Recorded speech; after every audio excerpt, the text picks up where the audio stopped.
मैं हूं अदील इम्तियाज़ और आप देख रहे हैं तख्ती ऑनलाइन। इस वक्त हम एक रेगिस्तान को देख रहे हैं। हमें रेत की एक चादर नज़र आ रही है जो कि बिल्कुल कॉन्टिन्यूस लगातार लग रही है।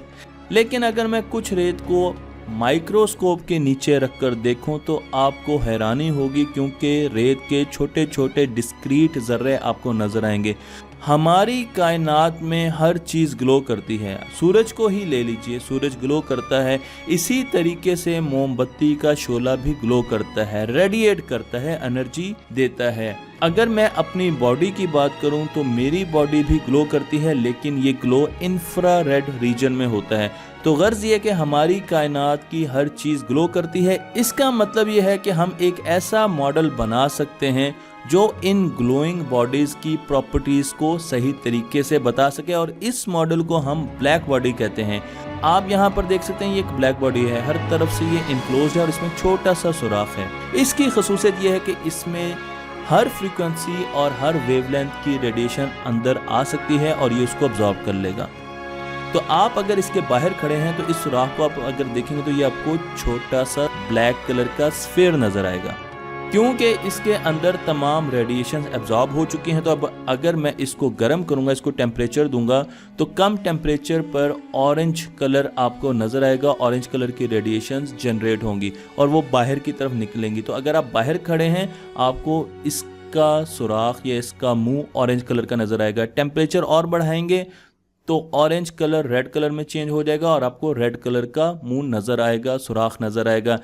टेम्परेचर और बढ़ाएंगे तो आपको ये सुराख ब्लू कलर का नजर आएगा, क्योंकि अब इसके अंदर ब्लू कलर की रेडिएशन ज़्यादा हैं। तो जब हम इसको गर्म करते हैं तो यहाँ से हमें हर फ्रीक्वेंसी और हर वेवलेंथ की रेडिएशन इसलिए भी मिलती हैं क्योंकि जब हम किसी गैस को जलाते हैं तो हमें स्पेक्ट्रल एमिशन मिलती है। मसलन अगर मैं हाइड्रोजन को जलाता हूँ तो आपको ब्लू कलर के फोटॉन्स मिलेंगे, क्योंकि उसके स्पेक्ट्रल एमिशन ब्लू कलर की होती है, और आपको रेड कलर का फोटोन भी मिलेगा। तो उसकी आग में आपको रेड कलर और ब्लू कलर नुमाया नजर आएंगे। इसी तरीके से हम हीलियम, लिथियम, ऑक्सीजन को देख सकते हैं और उनकी स्पेक्ट्रल एमिशन से हमें अंदाज़ा हो सकता है कि ये किस कलर के फ्लेम के साथ जलेंगी।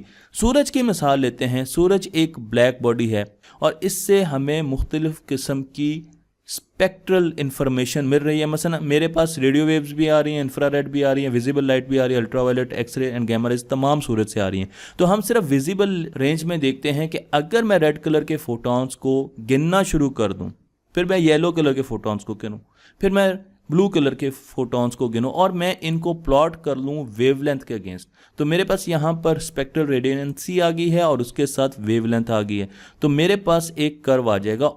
जैसे जैसे टेम्परेचर बढ़ेगा तो आपको कर्व की शक्ल भी नज़र आएगी, चेंज हो रही है, बेल की शक्ल की बन रही है। और इस तरफ मेरे पास इंफ्रारेड रीजन है। जैसे जैसे वेवलेंथ बढ़ती है तो हम इंफ्रारेड रीजन में चले जाते हैं विजिबल लाइट से। हमने इस तरह के बहुत से एक्सपेरिमेंट दुनिया में भी किए और हमने ब्लैक बॉडी रेडिएशंस को एक्सपेरिमेंट के ज़रिए देखा।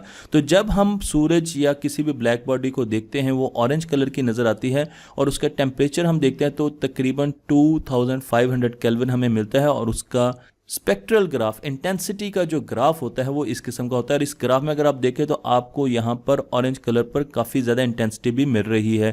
इसी तरीके से जब टेम्परेचर और बढ़ेगा तो हमें 5800 केल्विन के करीब टेम्परेचर चला गया तो इंटेंसिटी का ये ग्राफ चेंज हो गया और अब आपको सूरज येलो कलर का नज़र आ रहा है। तो सूरज के कलर से आपको और उससे आने वाली लाइट से आपको अंदाज़ा हो रहा है कि उसका टेम्परेचर कितना है। हम उसके टेम्परेचर के बारे में अंदाज़ा लगा सकते हैं। और जब नीले रंग का स्टार हमें नज़र आता है या नीले रंग की ब्लैक बॉडी हमें नज़र आती है तो उसकी इंटेंसिटी का ग्राफ कुछ इस तरीके से होता है। और आप देखें यहाँ पर आपको नीले रंग की इंटेंसिटी ज़्यादा नज़र आ रही है। इसके अलावा आपको ये भी नज़र आ रहा है कि इसका टेम्परेचर बहुत ज़्यादा है, 18,000 केल्विन है। तो हमने ब्लैक बॉडी के मॉडल के ज़रिए टेम्परेचर के बारे में अंदाज़ा लगा लिया।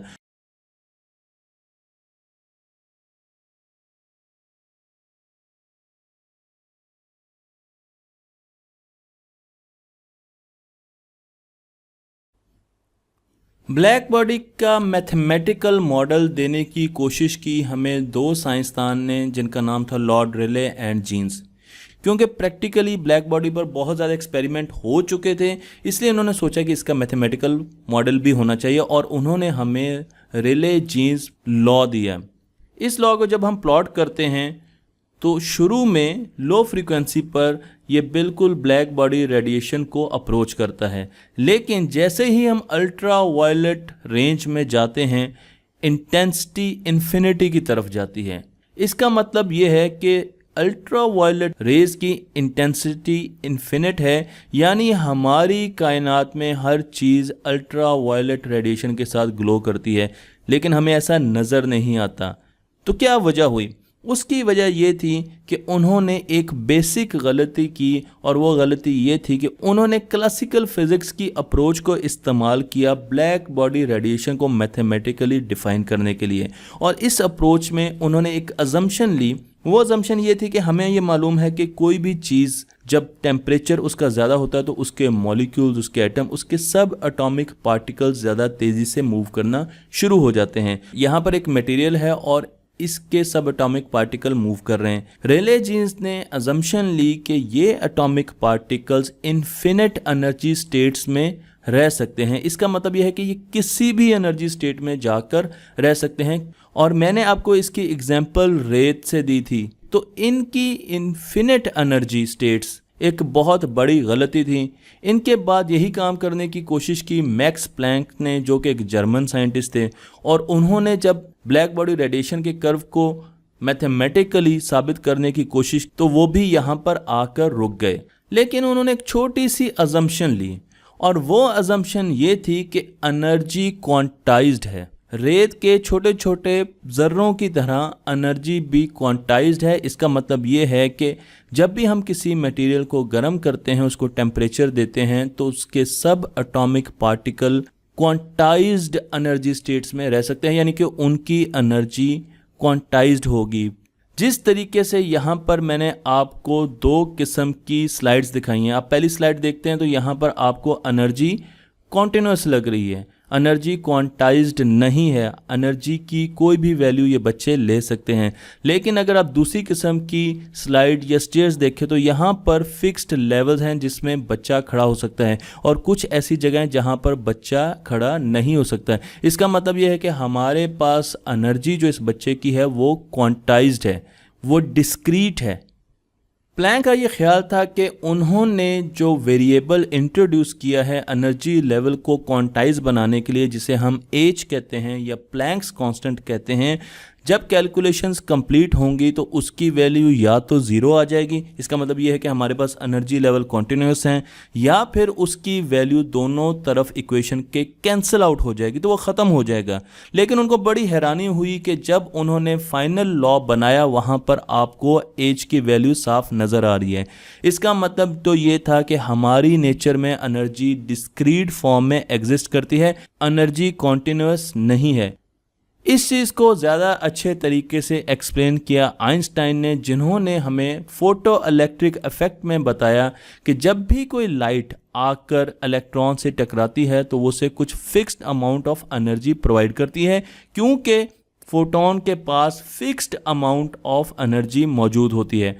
फोटोन एक एनर्जी का पैकेट होता है, और जब इलेक्ट्रॉन वापस एक हाई एनर्जी ऑर्बिट से लो एनर्जी ऑर्बिट में जंप लगाता है तो उस वक्त भी हमारे पास फोटोन यानी एक एनर्जी पैकेट रिलीज होता है। तो आइंस्टाइन ने हमें बताया कि एनर्जी के साथ साथ लाइट भी क्वांटाइज्ड है, और उन्होंने उसका एक फार्मूला दिया जिसे हम E=h कहते हैं। यहाँ पर भी आपको प्लैंक्स कांस्टेंट नज़र आ रहा है, तो मैं यहाँ पर यह भी कह सकता हूँ कि प्लैंक्स कांस्टेंट की वजह से हमने एनर्जी को कॉन्टिन्यूस की बजाय डिस्क्रीट फॉर्म दे दी, और ये आपको आइंस्टाइन के फार्मूलों से साफ नज़र आ रहा है। प्लैंक्स कांस्टेंट एक बहुत छोटी वैल्यू रखने वाला कांस्टेंट है। अगर आप इसमें नंबर ऑफ ज़ीरोज़ देखें तो आपको अंदाज़ा होगा कि एक बहुत छोटा कांस्टेंट है, लेकिन इस कांस्टेंट की वजह से हमारी कायनात में बहुत ज़्यादा चेंजेस आती हैं। मसलन अगर हम क्वांटम मैकेनिक्स की बात करें, हम छोटे लेवल पर चले जाएं, हम सब एटॉमिक पार्टिकल्स पर चले जाएं, और वहाँ पर जितनी भी इक्वेशंस ड्राइव होती हैं, चाहे वो डिब्रॉय ने काम किया हो, श्रोडिंगर ने काम किया हो, या हाइजेनबर्ग का काम हो, आइंस्टाइन का काम हो, या आपको हाइड्रोजन एटम के ऑर्बिट्स के बारे में इक्वेशंस को जानना हो, हर जगह पर आपको एक कांस्टेंट बार बार नज़र आएगा, और वो प्लैंक कांस्टेंट है। यहाँ से कुछ ऐसे लगता है कि प्लैंक कांस्टेंट एक ज़रूरी जुज़ है हमारी छोटी दुनिया का, जिसे हम क्वांटम मैकेनिक्स कहते हैं, और इसके ज़रिए हम चीज़ों को ट्यून कर सकते हैं। अगर मैं प्लैंक कांस्टेंट की वैल्यू चेंज करूं तो सबसे पहले जो इम्पैक्ट आएगा वो तो रोशनी पर आएगा, क्योंकि प्लैंक कांस्टेंट बताता है कि रोशनी क्वांटाइज्ड है। तो अगर मैं प्लैंक कांस्टेंट को चेंज करता हूं, आपको रोशनी में बहुत बड़ी चेंज नज़र आएगी, बल्कि आपको तमाम इलेक्ट्रोमैग्नेटिक स्पेक्ट्रम में काफ़ी ज़्यादा चेंजेस नज़र आएंगे। अगर मैं प्लैंक कांस्टेंट को 25% चेंज करता हूं तो सूरज आपको मुख्तलिफ रंगों का नज़र आना शुरू हो जाएगा। इसी तरीके से हमारी कायनात की तमाम चीज़ें चेंज हो जाएंगी। कुछ लोगों का तो यहाँ तक ख्याल है कि अगर हम प्लैंक कांस्टेंट को बहुत मामूली सा भी चेंज करें तो शायद हमारी कायनात एग्जिस्ट ना कर सके। लेकिन अगर मैं बहुत निचले लेवल पर चला जाऊं, छोटे लेवल पर चला जाऊं, जहां पर चीज़ें क्वांटम लेवल पर चली जाती हैं, वहां पर चीज़ें ब्लर हो जाती हैं, हमें चीज़ों की पोजीशन को देखने में मुश्किल पेश आती है। ये वो जगह है जहाँ पर आप एक वक्त में एक से ज़्यादा काम कर सकते हैं। ये वो जगह है जहाँ पर वक्त की कैद नहीं रहती और आप एक वक्त में एक जगह से ज़्यादा भी पाए जा सकते हैं। ये तमाम इफ़ेक्ट्स कितने छोटे लेवल पर जाकर हम ऑब्जर्व कर सकेंगे, ये भी हमें प्लैंक्स कांस्टेंट बताता है। मसलन अगर मैं प्लैंक्स कांस्टेंट की वैल्यू बड़ी कर दूं तो हो सकता है कि फिज़िक्स के तमाम लॉज चेंज हो जाएं। ये भी हो सकता है कि हमें क्वांटम इफेक्ट्स बड़ी दुनिया में, क्लासिकल दुनिया में नज़र आना शुरू हो जाए। आप एक वक्त में 3 टेनिस बॉल से भी टेनिस खेल सकते हैं। हमारे लिए ये दुनिया बहुत अजीब हो जाएगी, क्योंकि हमने दुनिया का, यूनिवर्स का एक बेसिक कांस्टेंट चेंज कर दिया है। लेकिन सवाल यह है कि क्या फिर हमारी दुनिया एग्जिस्ट कर सकेगी? इस पर साइंसदानों में बहुत ज़्यादा बहस हो रही है, पर मैं आपको ये भी बता दूं कि एक थ्योरी मल्टीवर्स की है, जिसमें यह कहा जाता है कि मुख्तलिफ किस्म की यूनिवर्स एग्जिस्ट करती हैं और हर यूनिवर्स में प्लैंक कांस्टेंट डिफरेंट है। एक यूनिवर्स में प्लैंक कांस्टेंट वाइट है, एक में रेड है, एक में ग्रीन है, एक में येलो है, यानी उसकी वैल्यू डिफरेंट है और इस वजह से वहाँ पर फिजिक्स के लॉज भी डिफरेंट होंगे, वहां पर जिंदगी भी डिफरेंट किस्म की होगी। तो अगर आपको मेरी ये वीडियो पसंद आई है और आपको प्लैंक कांस्टेंट की अहमियत की समझ आई है तो मेरे चैनल को लाइक कीजिए, शेयर कीजिए और दूसरों तक पहुंचाइए।